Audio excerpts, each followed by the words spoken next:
नागपुरातील शिवाजी सायन्स महाविद्यालयाच्या मैदानावर 53व्या राज्यस्तरीय बाल वैज्ञानिक प्रदर्शनाचं आयोजन करण्यात आलं। यात राज्यातील जवळपास 900 बाल वैज्ञानिकांनी आपल्या अभिनव कल्पना सादर केल्यात।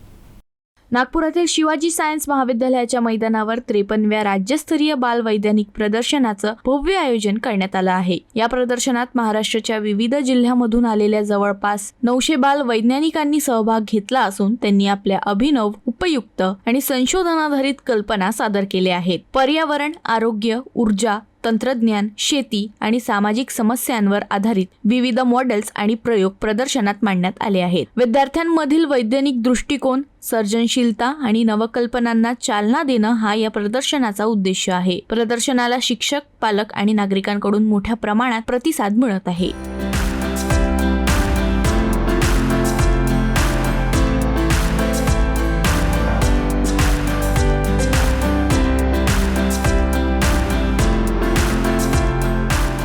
दरम्यान गृहराज्यमंत्री पंकज भोयर यांनी या प्रदर्शनाला भेट दिली। बाल वैज्ञानिकांच्या कल्पना समजून घेत त्यांनी त्यांचं कौतुक देखील केलं।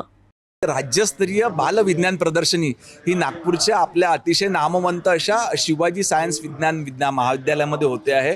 राज्यभरातले जवळजवळ 900 विद्यार्थी आपले प्रोजेक्ट त्यांनी या ठिकाणी सादर केलेले आहे आणि येणाऱ्या काळात आपण जर जाणतो की येणारा काळ हा संशोधनाचा राहणार आहे। संशोधनाच्या माध्यमातून आपला देश हा संपूर्ण जगावर त्या ठिकाणी प्रगती करतो आहे आणि याला बढावा देण्याकरिता माननीय पंतप्रधान नरेंद्रभाई मोदी यांनी देखील आजच्या अर्थसंकल्पामध्ये जवळजवळ 20,000 कोटी रुपयाची तरतूद त्या ठिकाणी केलेली आहे।